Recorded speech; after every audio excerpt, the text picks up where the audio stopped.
कैसा रहा बेटा? कैसा बताया? कैसा लगा? अच्छा लगा? अच्छा बताया मैंने? सही बताया सबको? है? सही बताया? सही बताया? चलो ठीक है हाँ, बाय बाय। हाँ, अखंड मेरी मातृभूमि, मातृभूमि ओ मेरी पितृभूमि, ओ भूमि तेरी जय जयकारा।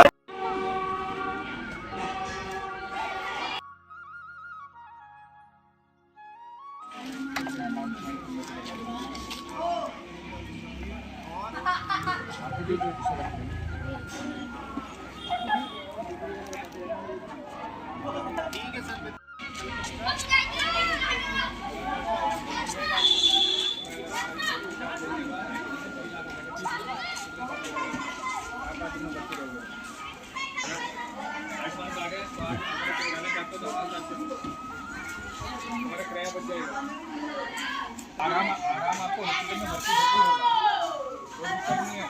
थोड़ी जो भी जांच कराएंगे ऐड कराएंगे कोई चिंता नहीं।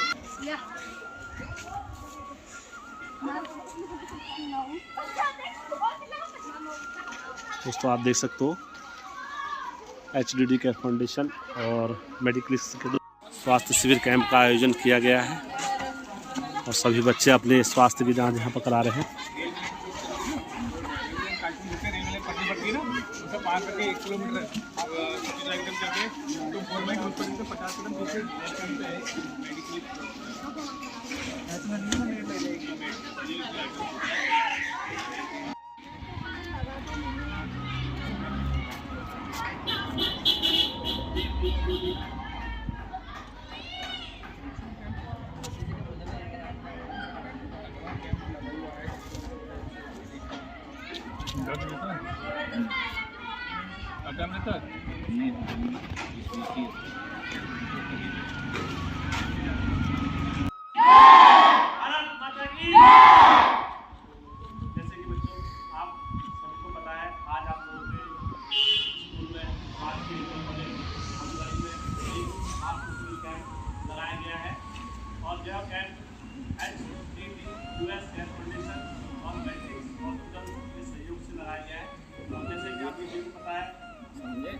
थोड़ा दूर से ले रहा और आगे जाके ले ले, देखो ना, और आगे और कुछ इधर से बच्चों को क्या बनने चाहिए। और आज आप लोगों के बीच में हम हमारा चोपड़ा में भी हमने अभी कैंप लगाया था करीब, और आज आप लोगों के बीच में यहाँ पर हम पहुँचे हैं। तो बच्चों, जैसे कि आप सभी को पता है, जीवन में हमें आगे बढ़ने के लिए बहुत सारी चीज़ें करनी पड़ती हैं। आज इसी प्रकार से हम यहाँ पर आप लोगों के बीच में कुछ ऐसी चीज़ें बताएंगे।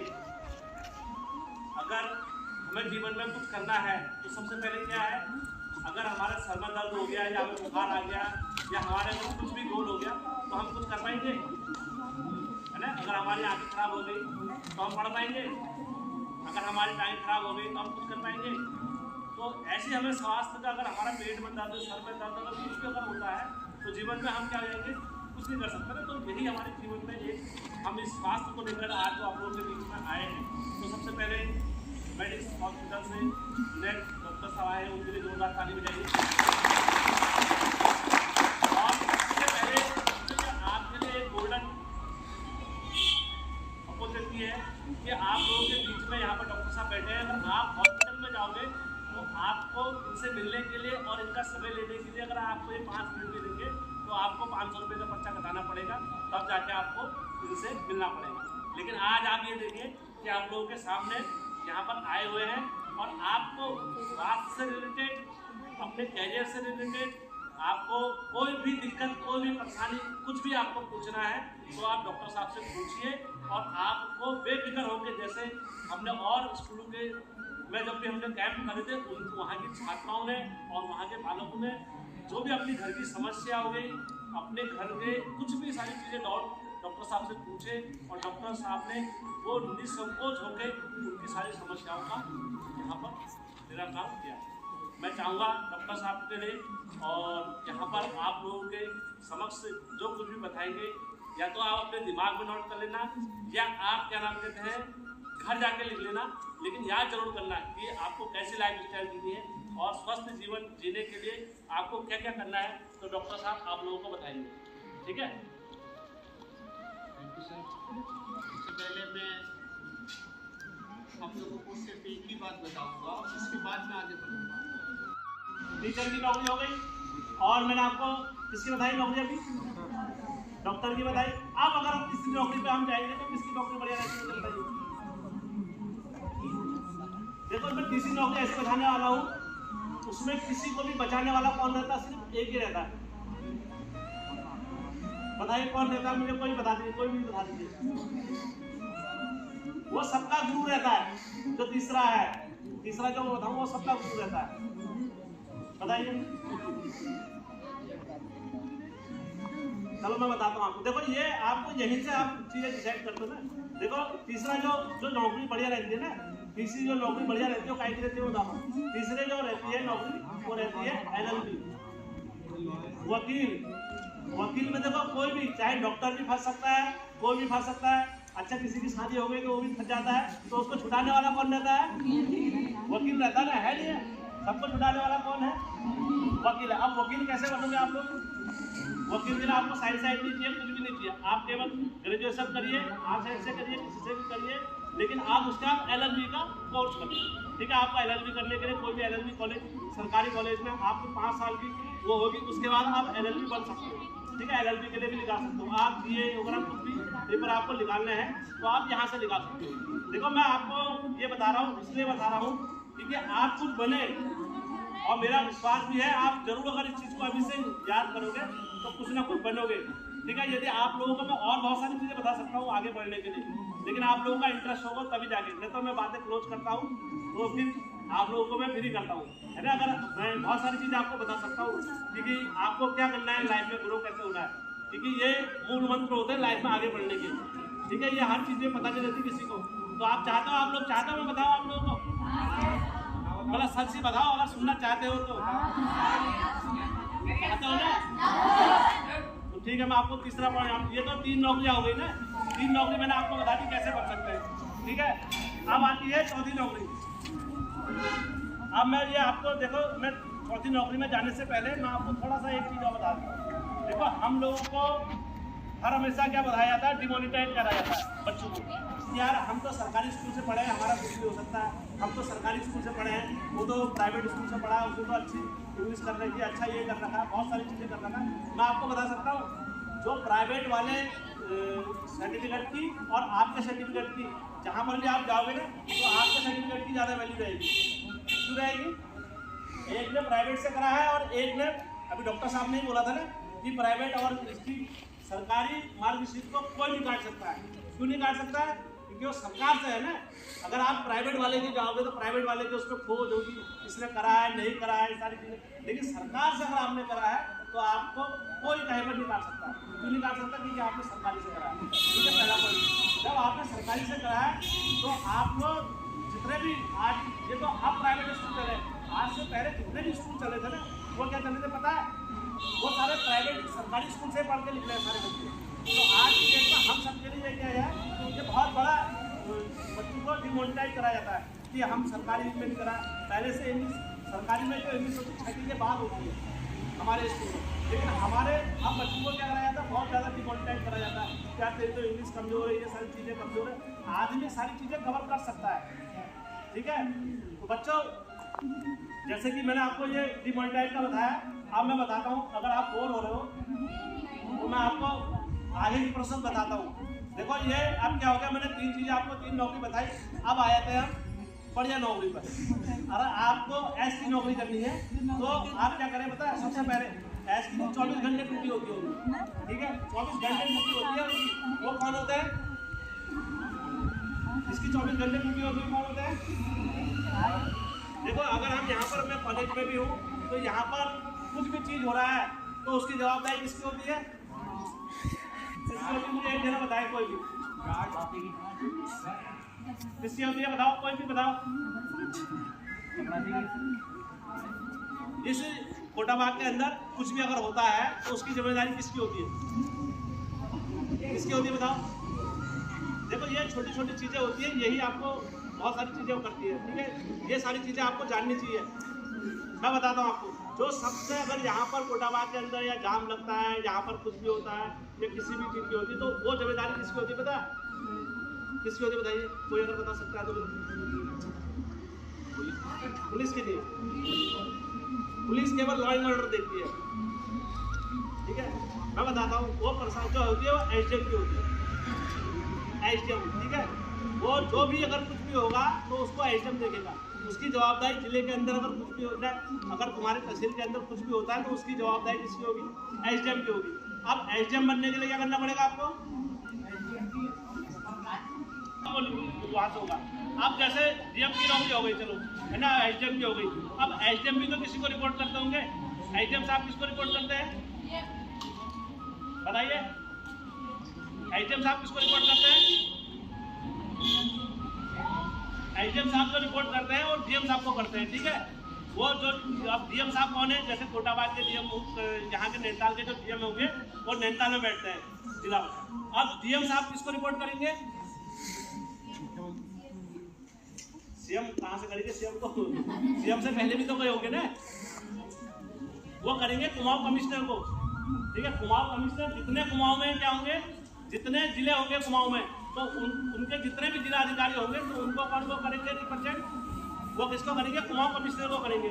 अभी मुझे कोई भी एक जरा छात्र, कोई भी एक जरा बता दीजिए हमारे यहाँ के कुमाऊं कमिश्नर कौन है? ये डॉक्टर साहब भी बने हैं तो किसकी बदौलत बने हैं? गुरु की बदौलत बने हैं। अगर कोई पायलट चला रहा है तो किसकी बदौलत बना है? गुरु की बदौलत बना है। तो गुरु जो होते हैं ना, सबसे पहले माता पिता गुरु होते हैं आपके, उसके बाद जो स्कूल में जो गुरु होते हैं ना, वो सबसे बड़ा दर्जा होता है।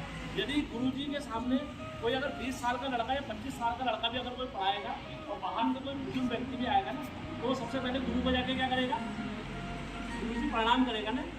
वो ये नहीं देखेगा कि ये 80 साल का, ये मतलब 25 साल का है या 21 साल का है। वो क्या करेगा? वो कुर्सी को क्या करेगा? प्रणाम करेगा, गुरु जी प्रणाम। तो मतलब ये सबसे पहली जो नौकरी होगी वो कहीं कि अगर आपको टीचर बनना है तो टीचर बनने के लिए आपको पता क्या करना पड़ेगा? क्या करना पड़ेगा? कोई मुझे बताइए स्टूडेंट,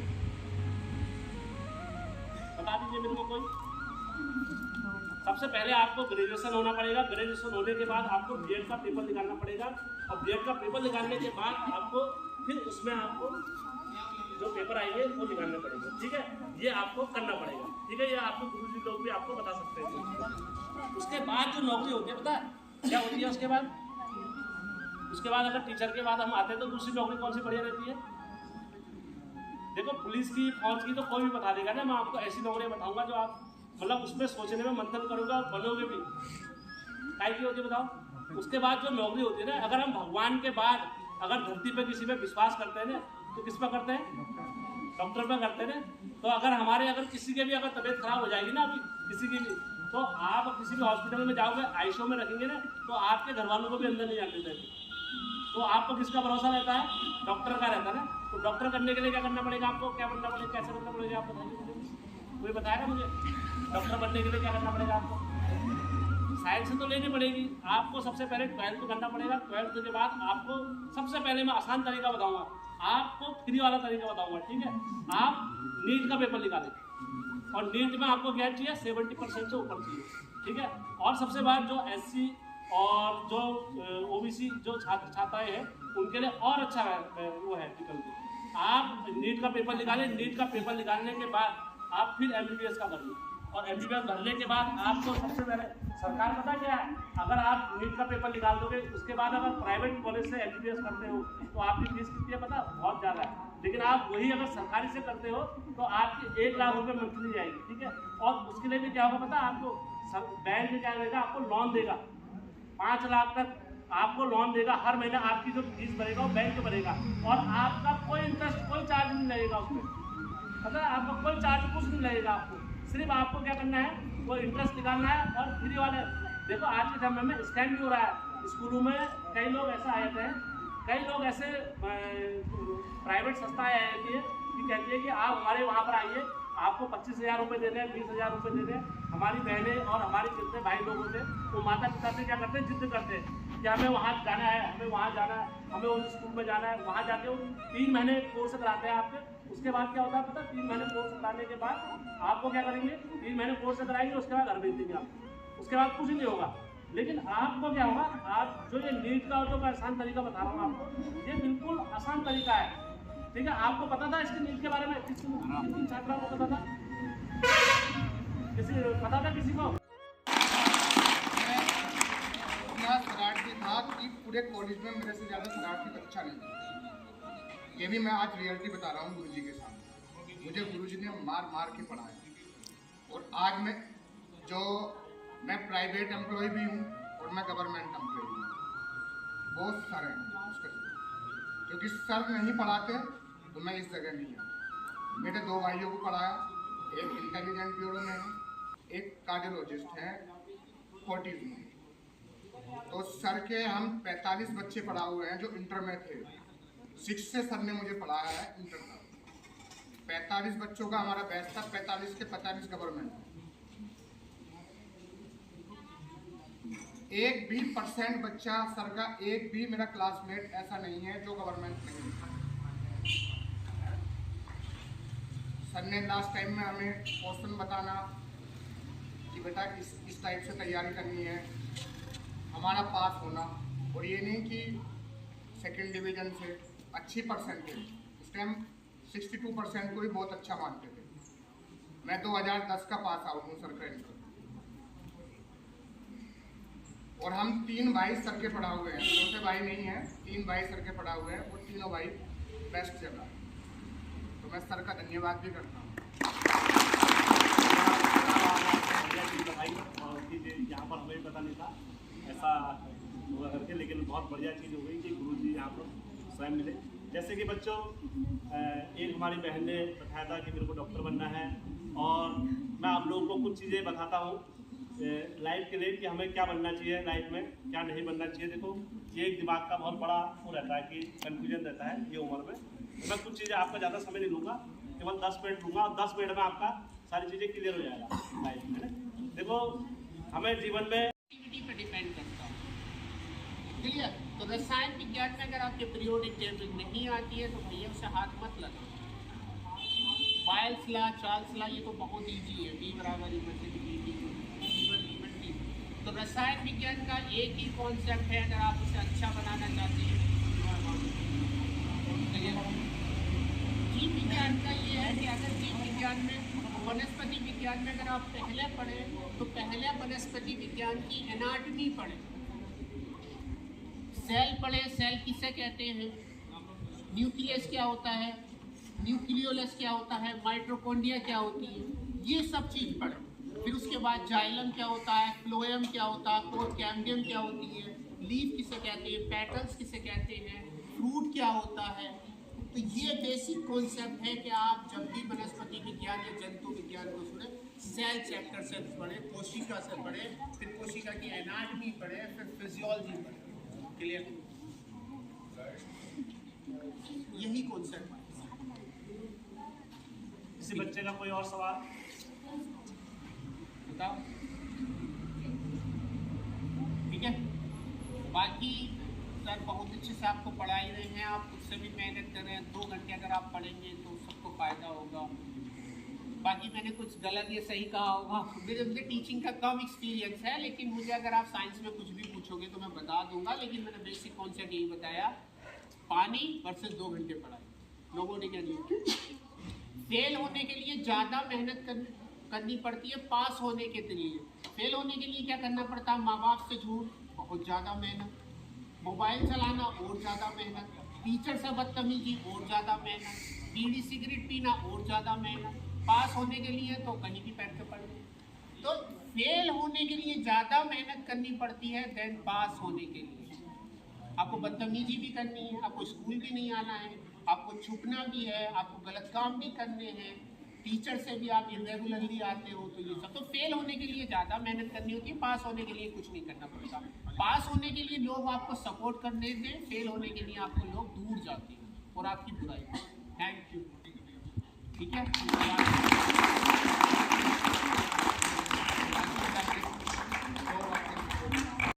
आपको ठीक है, डॉक्टर साहब बताएंगे। यही करना पड़ता है। देखो, आप कौन सी क्लास में हो, 9th क्लास में आप मैथ के साथ साइंस में 2 घंटे पढ़ें, दूसरा क्या है, एक ही चैप्टर को 3-4 बार पढ़ें। मैं बात करूं फिजिक्स की, तो फिजिक्स को प्रैक्टिकली सोचें।